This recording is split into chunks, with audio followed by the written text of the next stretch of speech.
شروع اللہ کے نام سے جو نہایت مہربان ہمیشہ رحم فرمانے والا ہے۔ اور جان لو کہ جو کچھ مال غنیمت تم نے پایا ہو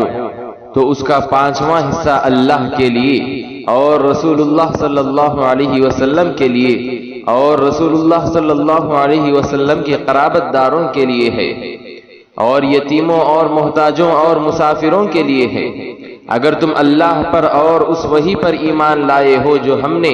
اپنے برگزیدہ بندے پر حق و باطل کے درمیان فیصلے کے دن نازل فرمائی، وہ دن جب میدان بدر میں مومنوں اور کافروں کے دونوں لشکر باہم مقابل ہوئے تھے، اور اللہ ہر چیز پر قادر ہے۔ جب تم مدینے کی جانب وادی کے قریبی کنارے پر تھے اور وہ کفار دوسری جانب دور والے کنارے پر تھے، اور تجارتی قافلہ تم سے نیچے تھا، اور اگر تم آپس میں جنگ کے لیے کوئی وعدہ کر لیتے تو ضرور اپنے وعدے سے مختلف وقتوں میں پہنچتے، لیکن اللہ نے تمہیں بغیر وعدہ ایک ہی وقت پر جمع فرما دیا۔ یہ اس لیے ہوا کہ اللہ اس کام کو پورا فرما دے جو ہو کر رہنے والا تھا، تاکہ جس شخص کو مرنا ہے وہ حجت تمام ہونے سے مرے، اور جسے جینا ہے وہ حجت تمام ہونے سے جیے، یعنی ہر کسی کے سامنے اسلام اور رسول برحق صلی اللہ علیہ وسلم کی صداقت پر حجت قائم ہو جائے۔ اور بے شک اللہ خوب سننے والا جاننے والا ہے۔ وہ واقعہ یاد دلائیے جب آپ کو اللہ نے آپ کے خواب میں ان کافروں کے لشکر کو تھوڑا کر کے دکھایا تھا، اور اگر اللہ آپ کو وہ زیادہ کر کے دکھاتا تو اے مسلمانوں تم ہمت ہار جاتے اور تم یقیناً اس جنگ کے معاملے میں باہم جھگڑنے لگتے، لیکن اللہ نے مسلمانوں کو بزدلی اور باہمی نزاع سے بچا لیا، بے شک وہ سینوں کی چھپی باتوں کو خوب جاننے والا ہے۔ اور وہ منظر بھی انہیں یاد دلائیے جب اس نے ان کافروں کی فوج کو باہم مقابلے کے وقت بھی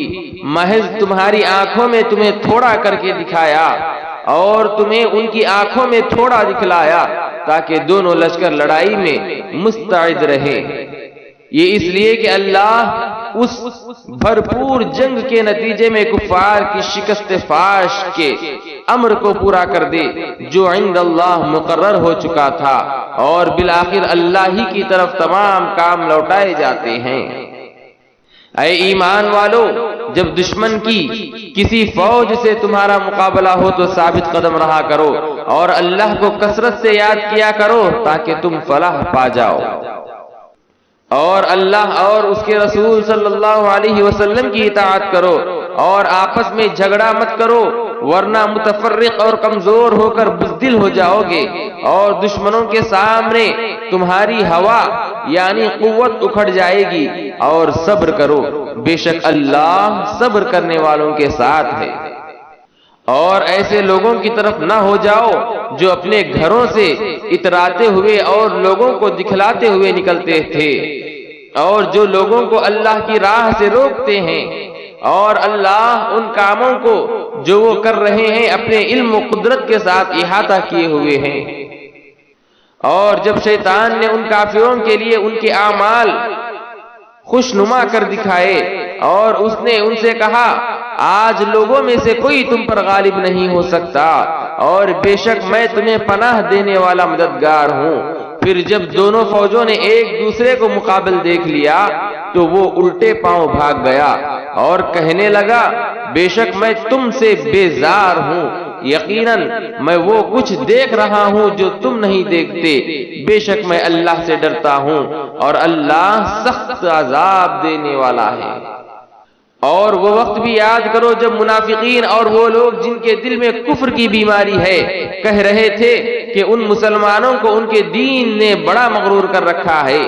جبکہ حقیقت حال یہ ہے کہ جو کوئی اللہ پر توکل کرتا ہے تو اللہ اس کے جملہ امور کا کفیل ہو جاتا ہے، بے شک اللہ بہت غالب بڑی حکمت والا ہے۔ اور اگر آپ وہ منظر دیکھیں تو بڑا تعجب کریں جب فرشتے کافروں کی جان قبض کرتے ہیں اور ان کے چہروں اور ان کی پشتوں پر ہتھوڑے مارتے جاتے ہیں اور کہتے ہیں کہ دوزخ کی آگ کا عذاب چکھ لو۔ یہ عذاب ان اعمال بد کے بدلے میں ہے جو تمہارے ہاتھوں نے آگے بھیجے، اور اللہ ہرگز بندوں پر ظلم فرمانے والا نہیں۔ ان کافروں کا حال بھی قوم فرعون اور ان سے پہلے کے لوگوں کے حال کے مانند ہے۔ انہوں نے بھی اللہ کی آیات کا انکار کیا تھا، سو اللہ نے انہیں ان کے گناہوں کے باعث عذاب میں پکڑ لیا۔ بے شک اللہ قوت والا، سخت عذاب دینے والا ہے۔ یہ عذاب اس وجہ سے ہے کہ اللہ کسی نعمت کو ہرگز بدلنے والا نہیں جو اس نے کسی قوم پر ارزانی فرمائی ہو، یہاں تک کہ وہ لوگ از خود اپنی حالت نعمت کو بدل دے، یعنی کفران نعمت اور مصیبت و نافرمانی کے مرتکب ہوں، اور پھر ان میں احساس زباں بھی باقی نہ رہے، تب وہ قوم ہلاکت و بربادی کی ضد میں آ جاتی ہے۔ اور بے شک اللہ خوب سننے والا، جاننے والا ہے۔ یہ عذاب بھی قوم فرعون اور ان سے پہلے کے لوگوں کے دستور کے مانند ہے۔ انہوں نے بھی اپنے رب کی نشانیوں کو جھٹلایا تھا، سو ہم نے ان کے گناہوں کے باعث انہیں ہلاک کر ڈالا، اور ہم نے فرعون والوں کو دریا میں غرق کر دیا، اور وہ سب کے سب ظالم تھے۔ بے شک اللہ کے نزدیک سب جانوروں سے بھی بدتر وہ لوگ ہیں جنہوں نے کفر کیا پھر وہ ایمان نہیں لاتے۔ یہ بنو نذیر اور بنو قریظہ کے وہ لوگ ہیں جن سے آپ نے بارہا باہمی امن اور ریاستی حفاظت کا حد لیا، پھر وہ ہر بار کفار مکہ کی مدینے پر جارحیت کے دوران انہیں جنگی ساز و سامان اور معلومات کی فراہمی کے ذریعے اپنا عہد توڑ ڈالتے ہیں، اور وہ اس برائی سے نہیں بچتے۔ سو اگر آپ انہیں میدان جنگ میں پالیں تو ان کے ساتھ وہ سلوک کریں کہ اس کے ذریعے آپ ان کے پچھلوں کو بھی راہ فرار اختیار کرنے پر مجبور کریں تاکہ انہیں نصیحت حاصل ہو۔ اور اگر آپ کو کسی قوم سے خیانت کا اندیشہ ہو تو ان کا عہد ان کی طرف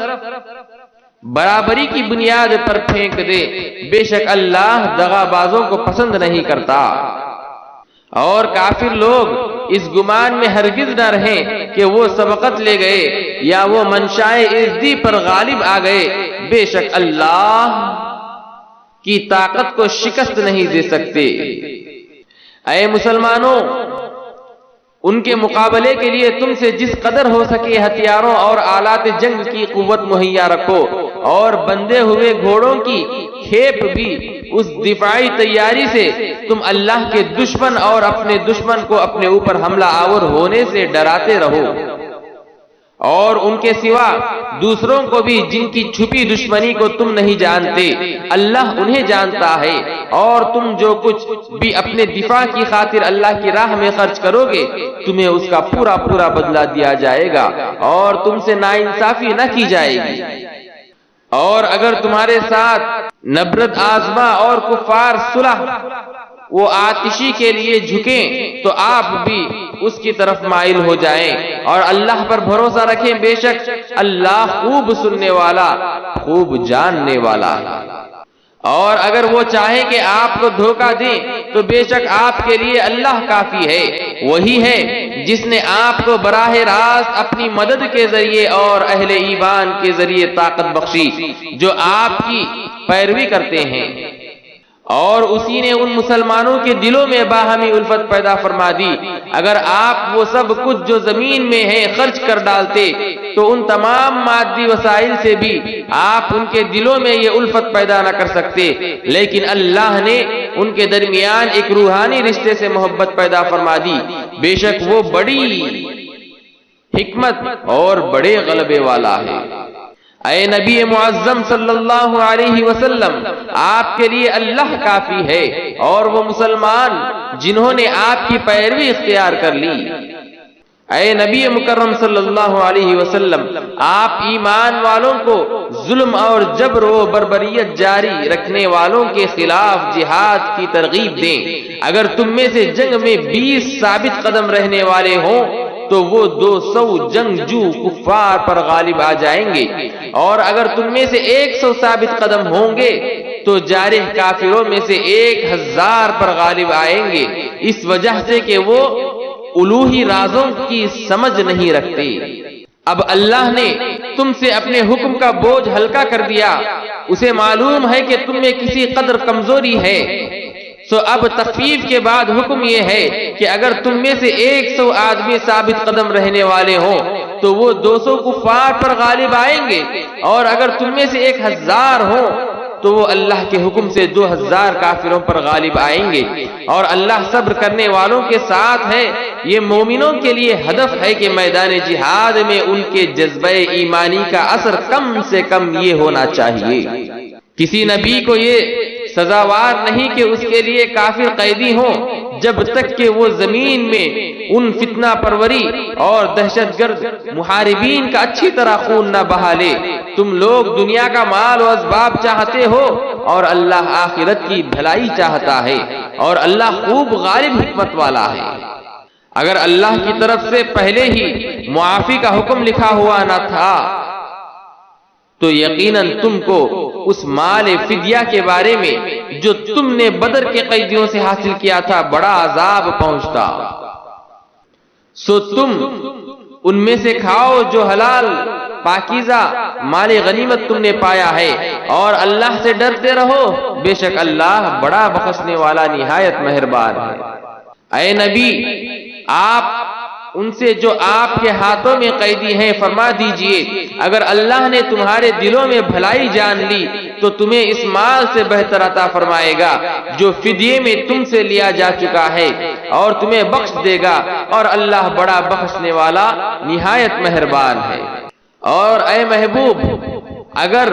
وہ آپ سے خیانت کرنا چاہے تو یقیناً وہ اس سے قبل بھی اللہ سے خیانت کر چکے ہیں، تو اسی وجہ سے اس نے ان میں سے بعض کو آپ کی قدرت میں دے دیا، اور اللہ خوب جاننے والا حکمت والا ہے۔ بے شک جو لوگ ایمان لائے اور انہوں نے اللہ کے لیے وطن چھوڑ دیے اور اپنے مالوں اپنی جانوں سے اللہ کی راہ میں جہاد کیا، اور جن لوگوں نے مہاجرین کو جگہ دی اور ان کی مدد کی، وہی لوگ ایک دوسرے کے حقیقی دوست ہیں۔ اور جو لوگ ایمان لائے مگر انہوں نے اللہ کے لیے گھر بار نہ چھوڑے تو تمہیں ان کی دوستی سے کوئی سروکار نہیں یہاں تک کہ وہ ہجرت کریں، اور اگر وہ دین کے معاملات میں تم سے مدد چاہیں تو تم پر ان کی مدد کرنا واجب ہے، مگر اس قوم کے مقابلے میں مدد نہ کرنا کہ تمہارے اور ان کے درمیان صلح و امن کا معاہدہ ہو، اور اللہ ان کاموں کو جو تم کر رہے ہو خوب دیکھنے والا ہے۔ اور جو لوگ کافر ہیں وہ ایک دوسرے کے مددگار ہیں۔ اے مسلمانوں، اگر تم ایک دوسرے کے ساتھ ایسا تعاون و مدد و نصرت نہیں کرو گے تو زمین میں غلبہ کفار و باطل کا فتنہ اور بڑا فساد بپا ہو جائے گا۔ اور جو لوگ ایمان لائے اور انہوں نے ہجرت کی اور اللہ کی راہ میں جہاد کیا، اور جن لوگوں نے راہ خدا میں گھر بار اور وطن قربان کر دینے والوں کو جگہ دی اور ان کی مدد کی، وہی لوگ حقیقت میں سچے مسلمان ہیں، انہی کے لیے بخشش اور عزت کی روزی ہے۔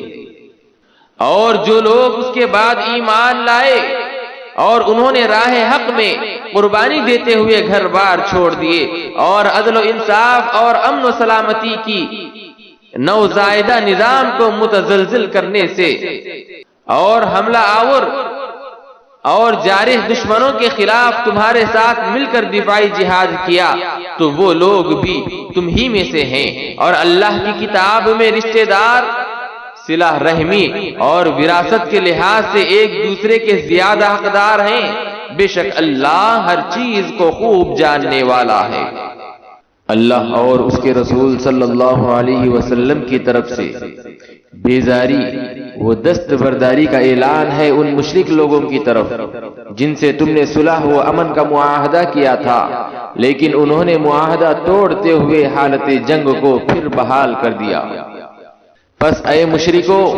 تم زمین میں 4 ماہ تک گھوم پھر لو، اس مہلت کے اختتام پر تمہیں جنگ کا سامنا کرنا ہوگا، اور جان لو کہ تم اللہ کو ہرگز عاجز نہیں کر سکتے، اور بے شک اللہ کافروں کو رسوا کرنے والا ہے۔ یہ آیات اللہ اور اس کے رسول صلی اللہ علیہ وآلہ وسلم کی جانب سے تمام لوگوں کی طرف حج اکبر کے دن اعلان عام ہے کہ اللہ مشرکوں سے بیزار ہے اور اس کا رسول صلی اللہ علیہ وسلم بھی ان سے بری الذمہ ہے۔ پس اے مشرکو، اگر تم توبہ کر لو تو وہ تمہارے حق میں بہتر ہے، اور اگر تم نے روگردانی کی تو جان لو کہ تم ہرگز اللہ کو عاجز نہ کر سکو گے۔ اور اے حبیب مکرم صلی اللہ علیہ وسلم، آپ کافروں کو دردناک عذاب کی خبر سنا دیں، سوائے ان مشرکوں کے جن سے تم نے معاہدہ کیا تھا، پھر انہوں نے تمہارے ساتھ اپنے عہد کو پورا کرنے میں کوئی کمی نہیں کی، اور نہ تمہارے مقابلے پر کسی کی مدد یا پشت پناہی کی، سو تم ان کے عہد کو ان کے مقررہ مدت تک ان کے ساتھ پورا کرو، بے شک اللہ پرہیزگاروں کو پسند فرماتا ہے۔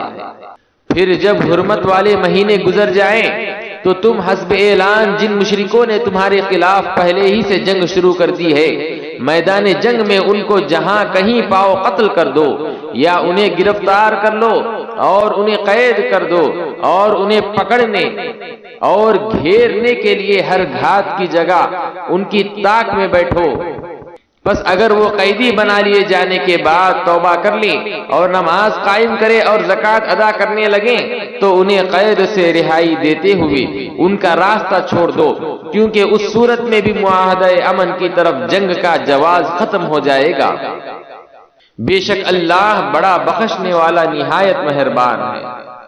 اور اگر مشرکوں میں سے کوئی بھی آپ سے پناہ کا درخواست گار ہو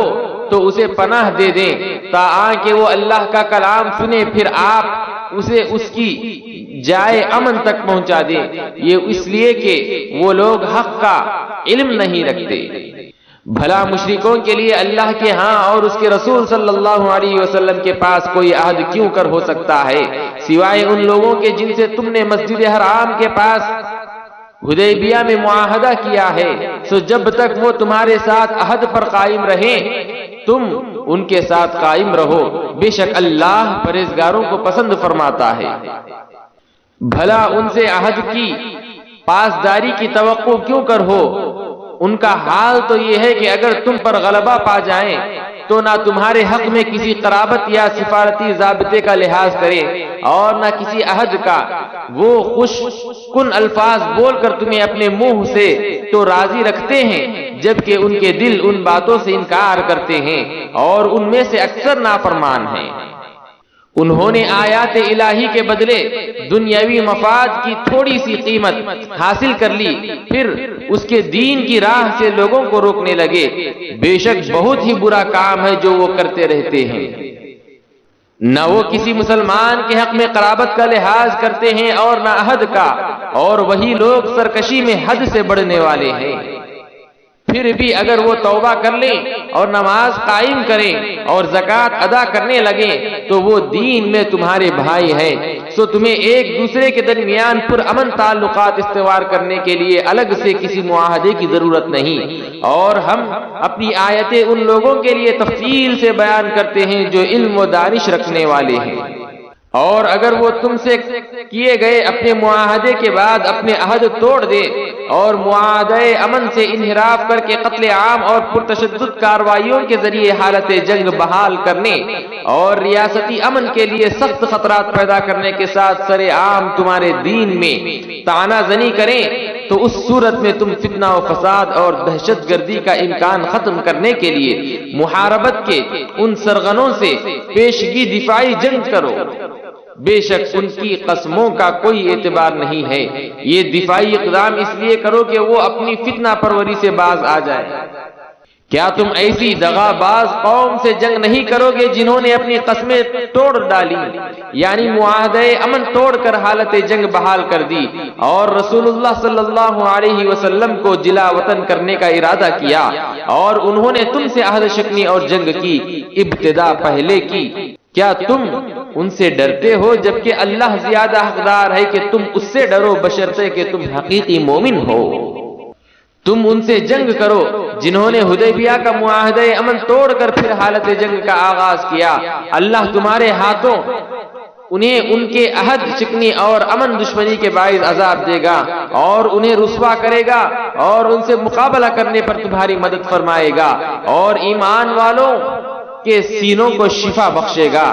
جن پر محاربین مکہ کے سرغنوں کی طرف سے ظلم و تشدد کیا جاتا رہا، اور ان کے دلوں کا غم و غصہ دور فرمائیے گا اور جس کی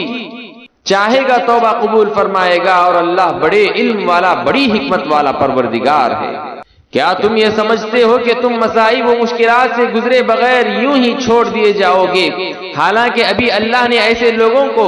متمیز نہیں فرمایا جنہوں نے تم میں سے جہاد کیا ہے اور جنہوں نے اللہ کے سوا اور اس کے رسول صلی اللہ علیہ وسلم کے سوا اور اہل ایمان کے سوا کسی کو محرم راز نہیں بنایا، اور اللہ ان کاموں سے خوب آگاہ ہے جو تم کرتے ہو۔ مشرکوں کے لیے یہ روا نہیں کہ وہ اللہ کی مسجدیں آباد کرے، درا حالانکہ وہ خود اپنے اوپر کفر کے گواہ ہیں۔ ان لوگوں کے تمام اعمال باطل ہو چکے ہیں اور وہ ہمیشہ دوزخی میں رہنے والے ہیں۔ اللہ کی مسجدیں صرف وہی آباد کر سکتا ہے جو اللہ پر اور یوم آخرت پر ایمان لایا اور اس نے نماز قائم کی اور زکوٰۃ ادا کی اور اللہ کے سوا کسی سے نہ ڈرا، سو امید ہے کہ یہی لوگ ہدایت پانے والوں میں سے ہو جائیں گے۔ کیا تم نے محض حاجیوں کو پاس بلانے اور مسجد حرام کی آبادی و مرمت کا بندوبست کرنے کے عمل کو اس شخص کے اعمال کے برابر قرار دے رکھا ہے جو اللہ اور یوم آخرت پر ایمان لے آیا اور اس نے اللہ کی راہ میں جہاد کیا؟ یہ لوگ اللہ کے حضور برابر نہیں ہو سکتے اور اللہ ظالم قوم کو ہدایت نہیں فرماتا۔ جو لوگ ایمان لائے اور انہوں نے ہجرت کی اور اللہ کی راہ میں اپنے اموال اور اپنی جانوں سے جہاد کرتے رہے، وہ اللہ کی بارگاہ میں درجے کے لحاظ سے بہت بڑے ہیں، اور وہی لوگ ہیں مراد کو پہنچے ہوئے ہیں۔ ان کا رب انہیں اپنی جانب سے رحمت کی اور اپنی رضا کی اور ان جنتیوں کی خوشخبری دیتا ہے جن میں ان کے لیے دائمی نعمتیں رہیں گی، وہ ان میں ہمیشہ ہمیشہ رہیں گے، بے شک اللہ ہی کے پاس بڑا اجر ہے۔ اے ایمان والو، تم اپنے باپ دادا اور بھائیوں کو بھی دوست نہ بناؤ اگر وہ ایمان پر کفر کو محبوب رکھتے ہوں، اور تم میں سے جو شخص بھی انہیں دوست رکھے گا سو وہی لوگ ظالم ہیں۔ اے نبی مکرم صلی اللہ علیہ وسلم، آپ فرما دیں، اگر تمہارے باپ دادا اور تمہارے بیٹے بیٹیاں اور تمہارے بھائی بہنیں اور تمہاری بیویاں اور تمہارے دیگر رشتہ دار اور تمہارے اموال جو تم نے محنت سے کمائی اور تمہاری تجارت، وہ کاروبار جس کے نقصان سے تم ڈرتے رہتے ہو، اور وہ مکانات جنہیں تم پسند کرتے ہو تمہارے نزدیک اللہ اور اس کے رسول صلی اللہ علیہ وسلم اور اس کی راہ میں جہاد سے زیادہ محبوب ہیں، تو پھر انتظار کرو یہاں تک کہ اللہ اپنے حکم عذاب لے آئے، اور اللہ نافرمان لوگوں کو ہدایت نہیں فرماتا۔ بے شک اللہ نے بہت سے مقامات میں تمہاری مدد فرمائی، اور خصوصاً حنین کے دن جب تمہاری افرادی قوت کی کثرت نے تمہیں نازاں بنا دیا تھا، پھر وہ کثرت تمہیں کچھ بھی نفع نہ دے سکی، اور زمین باوجود اس کے کہ وہ فراخی رکھتی تھی تم پر تنگ ہو گئی، چنانچہ تم پیٹھ دکھاتے ہوئے پھر گئے۔ پھر اللہ نے اپنے رسول صلی اللہ علیہ وسلم پر اور ایمان والوں پر اپنی تسکین رحمت نازل فرمائی، اور اس نے ملائکہ کے ایسے لشکر اتارے جنہیں تم نے دیکھ سکے، اور اس نے ان لوگوں کو عذاب دیا جو کفر کر رہے تھے، اور یہی کافروں کی سزا ہے۔ پھر اللہ اس کے بعد بھی جس کی چاہتا ہے توبہ قبول فرماتا ہے، یعنی اسے توفیق اسلام اور توجہ رحمت سے نوازتا ہے،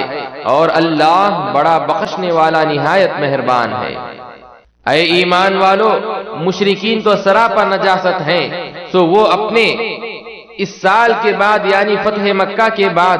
9 ہجری سے مسجد حرام کے قریب نہ آنے پائیں، اور اگر تمہیں تجارت میں کمی کے باعث مفلسی کا ڈر ہے تو گھبراؤ نہیں، ان قریب اللہ اگر چاہے گا تو تمہیں اپنے فضل سے مالا مال کر دے گا، بے شک اللہ خوب جاننے والا بڑی حکمت والا ہے۔ اے مسلمانوں، تم اہل کتاب میں سے ان لوگوں کے ساتھ بھی جوابی جنگ کرو جنہوں نے تمہارے ساتھ مدینے میں کیے ہوئے معاہدہ امن کو توڑ کر جلا وطنی کے باوجود جنگ احزاب میں مدینے پر حملہ آور کفار مکہ کی افواج کی بھرپور مدد کی، اور اب بھی تمہارے خلاف تمام ممکنہ سازشیں جاری رکھے ہوئے ہیں جو نہ اللہ پر ایمان رکھتے ہیں نہ یوم آخرت پر، اور نہ ان چیزوں کو حرام جانتے ہیں جنہیں اللہ اور اس کے رسول صلی اللہ علیہ وسلم نے حرام قرار دیا ہے، اور نہ ہی دین حق اختیار کرتے ہیں یہاں تک کہ وہ ریاست کے دستور اور نظام کے تابع ہو کر اپنے ہاتھ سے ریاستی حفاظت کا ٹیکس جو عسکری خدمات سے استثناء کی صورت میں وصول کیا جاتا ہے ادا کریں۔ اور یہود نے کہا عزیر علیہ السلام اللہ کے بیٹے ہیں، اور نصارہ نے کہا مسیح علیہ السلام اللہ کے بیٹے ہیں۔ یہ ان کا لغو قول ہے جو اپنے منہ سے نکالتے ہیں، یہ ان لوگوں کے قول سے مشابہت اختیار کرتے ہیں جو ان سے پہلے کفر کر چکے ہیں، اللہ انہیں ہلاک کرے، یہ کہاں بہکے پھرتے ہیں۔ انہوں نے اللہ کے سوا اپنے عالموں اور زاہدوں کو رب بنا لیا تھا، اور مریم کے بیٹے مسیح علیہ السلام کو بھی، حالانکہ انہیں بجز اس کے کہ کوئی حکم نہیں دیا گیا تھا کہ وہ اکیلے ایک ہی معبود کی عبادت کریں جس کے سوا کوئی معبود نہیں، وہ ان سے پاک ہے جنہیں یہ شریک ٹھہراتے ہیں۔ وہ چاہتے ہیں کہ اللہ کا نور اپنی پھونکوں سے بچھا دیں، اور اللہ یہ بات قبول نہیں فرماتا مگر یہ چاہتا ہے کہ وہ اپنے نور کو کمال تک پہنچا دے، اگرچہ کفار اسے ناپسند ہی کریں۔ وہی اللہ ہے جس نے اپنے رسول صلی اللہ علیہ وسلم کو ہدایت اور دین حق کے ساتھ بھیجا تاکہ اس رسول صلی اللہ علیہ وسلم کو ہر دین والے پر غالب کر دے، اگرچہ مشرکین کو برا لگے۔ اے ایمان والو، بے شک اہل کتاب کے اکثر علماء اور درویش لوگوں کے مال ناحق طریقے سے کھاتے ہیں اور اللہ کی راہ سے روکتے ہیں، یعنی لوگوں کے مال سے اپنی تجوریاں بھرتے ہیں اور دین حق کی تقویت و اشاعت پر خرچ کیے جانے سے روکتے ہیں۔ اور جو لوگ سونا اور چاندی کا ذخیرہ کرتے ہیں اور اسے اللہ کی راہ میں خرچ نہیں کرتے تو انہیں دردناک عذاب کی خبر سنا دیں۔ جس دن اس سونے، چاندی اور مال پر دوزخ کی آگ میں تاب دی جائے گی، پھر اس تپے ہوئے مال سے ان کی پیشانیاں اور ان کے پہلو اور ان کی پیٹھیں داغی جائیں گی، اور ان سے کہا جائے گا کہ یہ وہی مال ہے جو تم نے اپنی جانوں کے مفاد کے لیے جمع کیا تھا، سو تم اس مال کا مزہ چکھو جسے تم جمع کرتے رہے تھے۔ بے شک اللہ کے نزدیک مہینوں کی گنتی اللہ کی کتاب یعنی نوشتہ قدرت میں 12 مہینے لکھی ہیں۔ جس دن سے اس نے آسمانوں اور زمین کے نظام کو پیدا فرمایا تھا، ان میں سے 4 مہینے ذوالقعدہ، ذوالحجہ، محرم اور رجب حرمت والے ہیں، یہی سیدھا حساب ہے۔ تو تم ان مہینوں میں از خود جنگ و قتال میں ملوث ہو کر اپنی جانوں پر ظلم نہ کرنا، اور تم بھی تمام محارب مشرکین سے اسی طرح جوابی جنگ کیا کرو جس طرح وہ سب اکٹھے ہو کر تم سب پر جنگ مسلط کرتے ہیں، اور جان لو کہ بے شک اللہ پرہیزگاروں کے ساتھ ہے۔ حرمت والے مہینوں کو آگے پیچھے ہٹا دینا محض کفر میں زیادتی ہے، اس سے وہ کافر لوگ بہکائے جاتے ہیں جو اسے ایک سال حلال گردانتے ہیں اور دوسرے سال اسے حرام ٹھہرا لیتے ہیں تاکہ ان مہینوں کا شمار پورا کر دیں جنہیں اللہ نے حرمت بخشی ہے، اور اس مہینے کو حلال بھی کر دیں جسے اللہ نے حرام فرمایا ہے۔ ان کے لیے ان کے برے اعمال خوشنما بنا دیے گئے ہیں، اور اللہ کافروں کے گروہ کو ہدایت نہیں فرماتا۔ اے ایمان والو، تمہیں کیا ہو گیا ہے کہ جب تم سے کہا جاتا ہے کہ تم اللہ کی راہ میں جہاد کے لیے نکلو تو تم بوجھل ہو کر زمین کی مادی اور سفلی دنیا کی طرف جھک جاتے ہو؟ کیا تم آخرت کے بدلے دنیا کی زندگی سے راضی ہو گئے ہو؟ سو آخرت کے مقابلے میں دنیاوی زندگی کا ساز و سامان کچھ بھی نہیں مگر بہت ہی کم حیثیت رکھتا ہے۔ اگر تم جہاد کے لیے نہ نکلو گے تو وہ تمہیں دردناک عذاب میں مبتلا فرمائے گا اور تمہاری جگہ کسی اور قوم کو لے آئے گا اور تم اسے کچھ بھی نقصان نہیں پہنچا سکو گے، اور اللہ ہر چیز پر بڑی قدرت رکھتا ہے۔ اگر تم ان کی یعنی رسول اللہ صلی اللہ علیہ وسلم کی غلبہ اسلام کی جد و جہد میں مدد نہ کرو گے تو کیا ہوا؟ سو بے شک اللہ نے ان کو اس وقت بھی مدد سے نوازا تھا جب کافروں نے انہیں وطن مکہ سے نکال دیا تھا، اس حال میں کہ وہ دو ہجرت کرنے والوں میں سے دوسرے تھے، جبکہ دونوں رسول اللہ صلی اللہ علیہ وسلم اور ابو بکر صدیق رضی اللہ تعالی عنہ غار ثور میں تھے، جب وہ اپنے ساتھی ابو بکر صدیق رضی اللہ تعالی عنہ سے فرما رہے تھے غم زدہ نہ ہو، بے شک اللہ ہمارے ساتھ ہے۔ پس اللہ نے ان پر اپنی تسکین نازل فرما دی اور انہیں فرشتوں کے ایسے لشکروں کے ذریعے قوت بخشی جنہیں تم نہ دیکھ سکے، اور اس نے کافروں کی بات کو پس پشت وہ فروتر کر دیا، اور اللہ کا فرمان تو ہمیشہ بلند و بالا ہی ہے، اور اللہ غالب حکمت والا ہے۔ تم ہلکے اور گراں بار ہر حال میں نکل کھڑے ہو اور اپنے مال و جان سے اللہ کی راہ میں جہاد کرو، یہ تمہارے لیے بہتر ہے اگر تم حقیقت آشنا ہو۔ اگر مال غنیمت قریب الحصول ہوتا اور جہاد کا سفر متوسط اور آسان تو وہ منافقین یقیناً آپ کے پیچھے چل پڑتے، لیکن وہ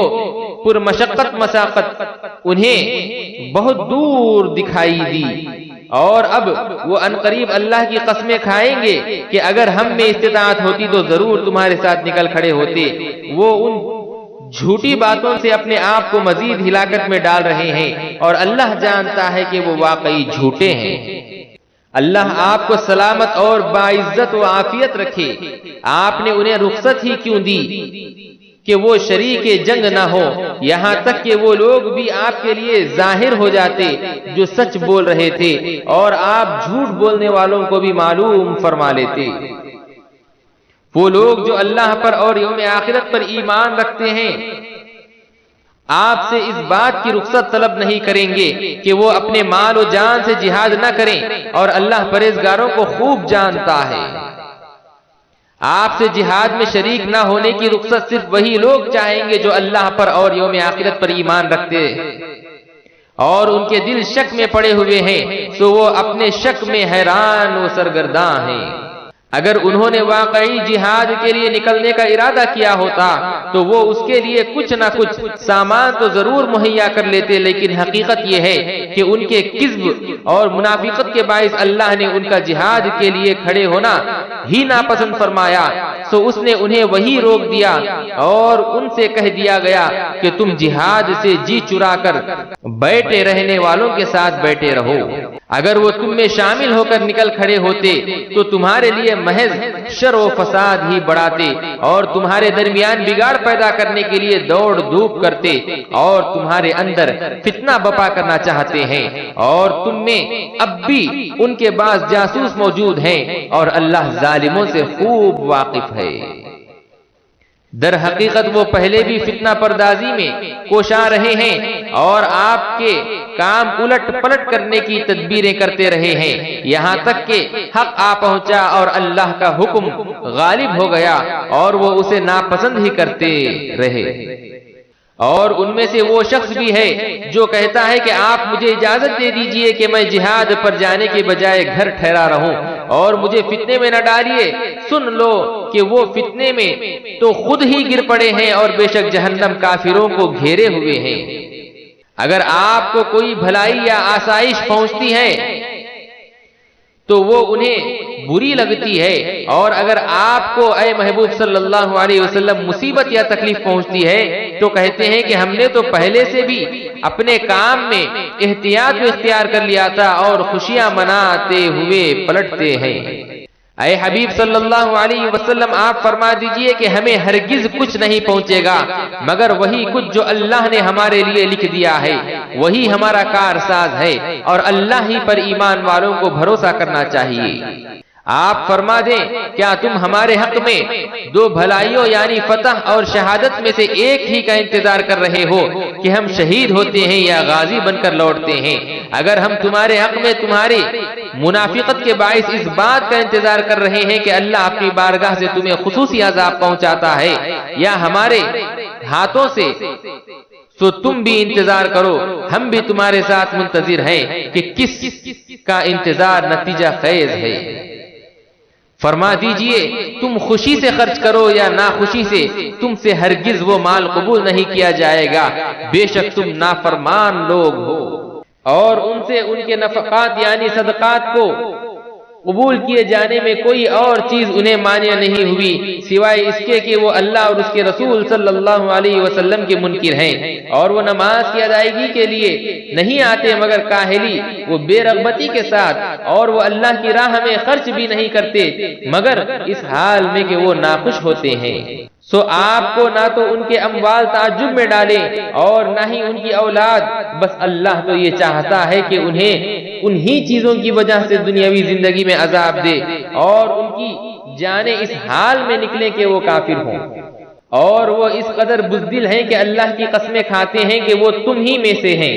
حالانکہ وہ تم میں سے نہیں، لیکن وہ ایسے لوگ ہیں جو اپنے نفاق کے ظاہر ہونے اور اس کے انجام سے ڈرتے ہیں، اس لیے وہ بصورت تقیہ اپنے مسلمان ہونا ظاہر کرتے ہیں۔ ان کی کیفیت یہ ہے کہ اگر وہ کوئی پناہ گاہ یا غار یا سرنگ پالیں تو انتہائی تیزی سے بھاگتے ہوئے اس کی طرف پلٹ جائیں اور آپ کے ساتھ ایک لمحہ بھی نہ رہیں، مگر اس وقت وہ مجبور ہیں اس لیے جھوٹی وفاداری جتلاتے ہیں۔ اور انہی میں سے بعض ایسے ہیں جو صدقات کی تقسیم میں آپ پر طعنہ زنی کرتے ہیں، پھر اگر انہیں ان صدقات میں سے کچھ دے دیا جائے تو وہ راضی ہو جائیں، اور اگر انہیں اس میں سے کچھ نہ دیا جائے تو وہ فوراً خفا ہو جاتے ہیں۔ اور کیا ہی اچھا ہوتا کہ اگر وہ لوگ اس پر راضی ہو جاتے جو ان کو اللہ اور اس کے رسول صلی اللہ علیہ وسلم نے عطا فرمایا تھا، اور کہتے کہ ہمیں اللہ کافی ہے، ان قریب ہمیں اللہ اپنے فضل سے اور اس کے رسول صلی اللہ علیہ وسلم مزید عطا فرمائے گا، بے شک ہم اللہ ہی کی طرف راغب ہیں اور رسول اللہ صلی اللہ علیہ وسلم کا واسطہ اور وسیلہ ہے، اس کا دینا بھی اللہ ہی کا دینا ہے۔ اگر یہ عقیدہ رکھتے اور طعنہ زنی نہ کرتے تو یہ بہتر ہوتا۔ بے شک صدقات زکوٰۃ محض غریبوں اور محتاجوں اور ان کی وصولی پر مقرر کیے گئے کارکنوں اور ایسے لوگوں کے لیے ہیں جن کے دلوں میں اسلام کی الفت پیدا کرنا مقصود ہو، اور مزید یہ کہ انسانی گردنوں کو غلامی کی زندگی سے آزاد کرانے میں اور قرض داروں کے بوجھ اتارنے میں اور اللہ کی راہ میں اور مسافروں پر زکوٰۃ کا خرچ کیا جانا حق ہے۔ یہ سب اللہ کی طرف سے فرض کیا گیا ہے، اور اللہ خوب جاننے والا بڑی حکمت والا ہے۔ اور ان منافقوں میں سے وہ لوگ بھی ہیں جو نبی مکرم صلی اللہ علیہ وسلم کو ایذا پہنچاتے ہیں اور کہتے ہیں وہ تو کان کے کچے ہیں، فرما دیجئے تمہارے لیے بھلائی کے کان ہیں، وہ اللہ پر ایمان رکھتے ہیں اور اہل ایمان کی باتوں پر یقین کرتے ہیں، اور تم میں سے جو ایمان لے آئے ہیں ان کے لیے رحمت ہے، اور جو لوگ رسول اللہ صلی اللہ علیہ وسلم کو اپنی بدعقیدگی، بدگمانی اور بدزبانی کے ذریعے اذیت پہنچاتے ہیں ان کے لیے دردناک عذاب ہے۔ مسلمانوں، یہ منافقین تمہارے سامنے اللہ کی قسمیں کھاتے ہیں تاکہ تمہیں راضی رکھیں، حالانکہ اللہ اور اس کے رسول صلی اللہ علیہ وسلم زیادہ حقدار ہے کہ وہ اسے راضی کریں۔ اگر یہ لوگ ایمان والے ہوتے تو یہ حقیقت جان لیتے اور رسول اللہ صلی اللہ علیہ وسلم کو راضی کرتے۔ رسول اللہ صلی اللہ علیہ وسلم کے راضی ہونے سے ہی اللہ راضی ہو جاتا ہے، کیونکہ دونوں کی رضا ایک ہے۔ کیا وہ نہیں جانتے کہ جو شخص اللہ اور اس کے رسول کی مخالفت کرتا ہے تو اس کے لیے دوزخ کی آگ مقرر ہے جس میں وہ ہمیشہ رہنے والا ہے؟ یہ زبردست رسوائی ہے۔ منافقین اس بات سے ڈرتے ہیں کہ مسلمانوں پر کوئی ایسی صورت نازل کر دی جائے جو انہیں ان باتوں سے خبردار کر دے جو ان منافقین کے دلوں میں مخفی ہیں۔ فرما دیجئے تم مذاق کرتے رہو، بے شک اللہ وہ بات ظاہر فرمانے والا ہے جس سے تم ڈر رہے ہو۔ اور اگر آپ ان سے دریافت کریں تو وہ ضرور یہی کہیں گے کہ ہم تو صرف سفر کاٹنے کے لیے بات چیت اور دل لگی کرتے تھے۔ فرما دیجئے کیا تم اللہ اور اس کی آیتوں اور اس کے رسول کے ساتھ مذاق کر رہے تھے؟ اب تم معذرت مت کرو، بے شک تم اپنے ایمان کے اظہار کے بعد کافر ہو گئے ہو۔ اگر ہم تم میں سے ایک گروہ کو معاف بھی کر دیں تب بھی دوسرے گروہ کو عذاب دیں گے، اس وجہ سے کہ وہ مجرم تھے۔ منافق مرد اور منافق عورتیں ایک دوسرے کی جنس سے ہیں، یہ لوگ بری باتوں کا حکم دیتے ہیں اور اچھی باتوں سے روکتے ہیں، اور اپنے ہاتھ اللہ کی راہ میں خرچ کرنے سے بند رکھتے ہیں۔ انہوں نے اللہ کو فراموش کر دیا تو اللہ نے انہیں فراموش کر دیا، بے شک منافقین ہی نافرمان ہیں۔ اللہ نے منافق مردوں اور منافق عورتوں اور کافروں سے آتش دوزخ کا وعدہ فرما رکھا ہے، وہ اس میں ہمیشہ رہیں گے، وہ آگ انہیں کافی ہے، اور اللہ نے ان پر لعنت کی ہے اور ان کے لیے ہمیشہ برقرار رہنے والا عذاب ہے۔ اے منافقو، تم ان لوگوں کی مثل ہو جو تم سے پہلے تھے، وہ تم سے بہت زیادہ طاقتور اور مال و اولاد میں کہیں زیادہ بڑے ہوئے تھے، بس وہ اپنے دنیاوی حصے سے فائدہ اٹھا چکے تو تم بھی اپنے حصے سے اسی طرح فائدہ اٹھا رہے ہو، جیسے تم سے پہلے لوگوں نے لذت دنیا کے اپنے مقررہ حصے سے فائدہ اٹھایا تھا، نیز تم بھی اسی طرح باطل میں داخل اور غلطاں ہو جیسے وہ باطل میں داخل اور غلطاں تھے۔ ان لوگوں کے اعمال دنیا اور آخرت میں برباد ہو گئے اور وہی لوگ خسارے میں ہیں۔ کیا ان کے پاس ان لوگوں کی خبر نہیں پہنچی جو ان سے پہلے تھے، قوم نوح اور عاد اور سمود اور قوم ابراہیم اور باشندگان مدین اور بستیوں کے کن مکین جو الٹ دی گئی؟ ان کے پاس بھی ان کے رسول واضح نشانیاں لے کر آئے تھے، مگر انہوں نے نافرمانی کی، پس اللہ تو ایسا نہ تھا کہ ان پر ظلم کرتا، لیکن وہ انکار حق کے باعث اپنے اوپر خود ہی ظلم کرتے تھے۔ اور اہل ایمان مرد اور اہل ایمان عورتیں ایک دوسرے کی رفیق و مددگار ہیں، وہ اچھی باتوں کا حکم دیتے ہیں اور بری باتوں سے روکتے ہیں، اور نماز قائم رکھتے ہیں اور زکوٰۃ ادا کرتے ہیں، اور اللہ اور اس کے رسول صلی اللہ علیہ وسلم کی اطاعت بجا لاتے ہیں، انہی لوگوں پر اللہ ان قریب رحم فرمائے گا، بے شک اللہ بڑا غالب بڑی حکمت والا ہے۔ اللہ نے مومن مردوں اور مومن عورتوں سے جنتوں کا وعدہ فرما لیا ہے جن کے نیچے سے نہریں بہ رہی ہیں، وہ ان میں ہمیشہ رہنے والے ہیں، اور ایسے پاکیزہ مکانات کا بھی وعدہ فرمایا ہے جو جنت کے خاص مقام پر سدا بہار باغات میں ہیں، اور پھر اللہ کی رضا اور خوشنودی ان سب نعمتوں سے بڑھ کر ہے جو بڑی اجر کے طور پر نصیب ہوگی۔ یہی زبردست کامیابی ہے۔ اے نبی معظم صلی اللہ علیہ وسلم، آپ اسلام دشمنی پر کار فرما، کافروں اور منافقوں سے جہاد کرے، اور امن، دشمنی، فساد انگیزی اور جارحیت کے ارتکاب کی وجہ سے ان پر سختی کریں، اور ان کا ٹھکانہ دوزخ ہے اور وہ برا ٹھکانہ ہے۔ یہ منافقین اللہ کی قسمیں کھاتے ہیں کہ انہوں نے کچھ نہیں کیا، حالانکہ انہوں نے یقیناً کلمہ کفر کہا، اور وہ اپنے اسلام کو ظاہر کرنے کے بعد کافر ہو گئے، اور انہوں نے کئی اذیت رساں باتوں کا ارادہ بھی کیا تھا جنہیں وہ نہ پا سکے، اور وہ اسلام اور رسول صلی اللہ علیہ وسلم کے عمل میں سے اور کسی چیز کو ناپسند نہ کر سکے سوائے اس کے کہ انہیں اللہ اور اس کے رسول صلی اللہ علیہ وسلم نے اپنے فضل سے غنی کر دیا تھا۔ سو اگر یہ اب بھی توبہ کر لیں تو ان کے لیے بہتر ہے، اور اگر اسی طرح روگردان رہیں تو اللہ انہیں دنیا اور آخرت دونوں زندگیوں میں دردناک عذاب میں مبتلا فرمائے گا، اور ان کے لیے زمین میں نہ کوئی دوست ہوگا اور نہ کوئی مددگار۔ اور ان منافقوں میں بعض وہ بھی ہیں جنہوں نے اللہ سے عہد کیا تھا کہ اگر اس نے ہمیں اپنے فضل سے دولت عطا فرمائی تو ہم ضرور اس کی راہ میں خیرات کریں گے، اور ہم ضرور نیکوکاروں میں سے ہو جائیں گے۔ پس جب اس نے انہیں اپنے فضل سے دولت بخشی تو وہ اس میں بخل کرنے لگے، اور وہ اپنے عہد سے روگردانی کرتے ہوئے پھر گئے۔ پس اس نے ان کے دلوں میں نفاق کو ان کے اپنے بخل کا انجام بنا دیا اس دن تک کہ جب وہ اس سے ملیں گے، اس وجہ سے کہ انہوں نے اللہ سے اپنے کیے ہوئے عہد کے خلاف ورزی کی، اور اس وجہ سے بھی کہ وہ کذب بیانی کیا کرتے تھے۔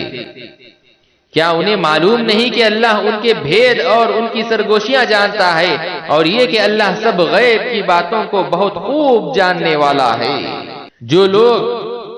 برضا و رغبت خیرات دینے والے مومنوں پر ان کے صدقات میں ریاکاری و مجبوری کا الزام لگاتے ہیں، اور ان نادار مسلمان پر بھی عیب لگاتے ہیں جو اپنی محنت و مشقت کے سوا کچھ زیادہ مقدر نہیں پاتے،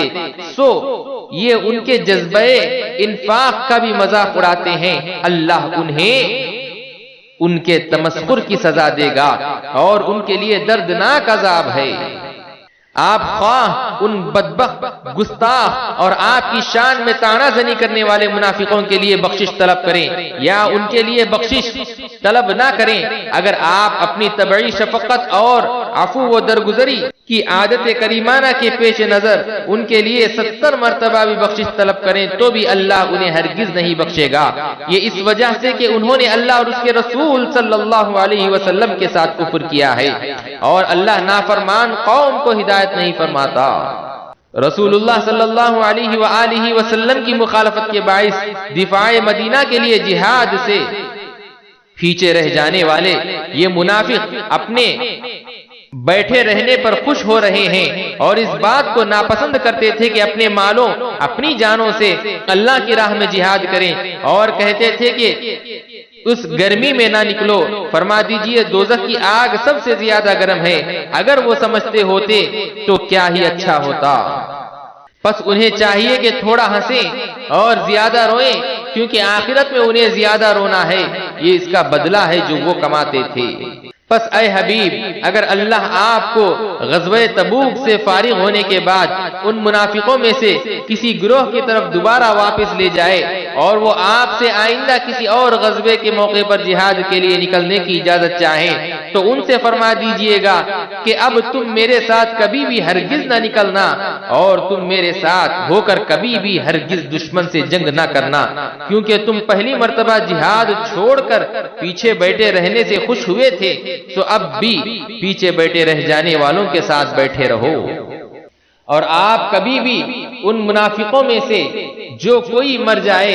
اس کے جنازے پر نماز نہ پڑھے، اور نہ ہی آپ اس کی قبر پر کھڑے ہوں، کیونکہ آپ کا کسی جگہ قدم رکھنا بھی رحمت و برکت کا باعث ہوتا ہے، اور یہ آپ کی رحمت و برکت کے حقدار نہیں ہیں، بے شک انہوں نے اللہ اور اس کے رسول صلی اللہ علیہ وسلم کے ساتھ کفر کیا اور وہ نافرمان ہونے کی حالت میں ہی مرے ہیں، اور ان کے مال اور ان کی اولاد آپ کو تعجب میں نہ ڈالیں، اللہ فقط یہ چاہتا ہے کہ ان چیزوں کے ذریعے انہیں دنیا میں بھی عذاب دے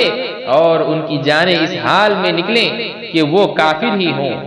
اور جب کوئی ایسی صورت نازل کی جاتی کہ تم اللہ پر ایمان لاؤ اور اس کے رسول پر ایمان لاؤ اور اس کے رسول کی معیت میں جہاد کرو، تو ان میں سے دولت اور طاقت والے لوگ آپ سے رخصت چاہتے ہیں اور کہتے ہیں آپ ہمیں چھوڑ دیں، ہم پیچھے بیٹھے رہنے والوں کے ساتھ ہو جائیں۔ انہوں نے یہ پسند کیا کہ وہ پیچھے رہ جانے والی عورتوں، بچوں اور معذوروں کے ساتھ ہو جائیں، اور ان کے دلوں پر مہر لگا دی گئی ہے تو وہ کچھ نہیں سمجھتے۔ لیکن رسول صلی اللہ علیہ وسلم اور جو لوگ ان کے ساتھ ایمان لائے اپنے مالوں، اپنی جانوں کے ساتھ جہاد کرتے ہیں، اور انہی لوگوں کے لیے سب بھلائیاں ہیں اور وہی لوگ مراد پانے والے ہیں۔ اللہ نے ان کے لیے جنتیں تیار فرما رکھی ہیں جن کے نیچے سے نہریں جاری ہیں، وہ ان میں ہمیشہ رہنے والے ہیں، یہی بہت بڑی کامیابی ہے۔ اور صحرا نشینوں میں سے کچھ بہانہ ساز معذرت کرنے کے لیے دربار رسالت صلی اللہ علیہ وسلم آئے تاکہ انہیں بھی رخصت دے دی جائے، اور وہ لوگ جنہوں نے اپنے دعوی ایمان میں اللہ اور اس کے رسول سے جھوٹ بولا تھا، جہاد چھوڑ کر پیچھے بیٹھے رہے، ان قریب ان میں سے ان لوگوں کو جنہوں نے کفر کیا دردناک عذاب پہنچے گا۔ ضعیفوں، کمزوروں پر کوئی گناہ نہیں، اور نہ بیماروں پر، اور نہ ہی ایسے لوگوں پر جو اس قدر وسعت بھی نہیں پاتے جسے خرچ کریں، جبکہ وہ اللہ اور اس کے رسول صلی اللہ علیہ وسلم کے لیے خالص اور مخلص ہو چکے ہوں۔ نیکوکاروں یعنی صاحبان احسان پر الزام کی کوئی راہ نہیں، اور اللہ بڑا بخشنے والا نہایت مہربان ہے۔ اور نہ ایسے لوگوں پر طعنہ و الزام کی راہ ہے جبکہ وہ آپ کی خدمت میں اس لیے حاضر ہوئے کہ آپ انہیں جہاد کے لیے سوار کریں، کیونکہ ان کے پاس اپنی کوئی سواری نہ تھی، تو آپ نے فرمایا میں بھی کوئی زائد سواری نہیں پاتا ہوں جس پر تمہیں سوار کر سکوں. تو وہ آپ کے اذن سے اس حالت میں لوٹے کہ ان کی آنکھیں جہاد سے محرومی کے غم میں اشک بار تھیں کہ افسوس وہ اس قدر زاد راہ نہیں پاتے جسے وہ خرچ کر سکیں اور شریک جہاد ہو سکیں. الزام کی راہ تو فقط ان لوگوں پر ہے جو آپ سے رخصت طلب کرتے ہیں، حالانکہ وہ مالدار ہیں. وہ اس بات سے خوش ہیں کہ وہ پیچھے رہ جانے والی عورتوں اور معذوروں کے ساتھ رہیں، اور اللہ نے ان کے دلوں پر مہر لگا دی ہے، تو وہ جانتے ہی نہیں کہ حقیقی سود و زیاں کیا ہے. صدق اللہ العلی العظیم.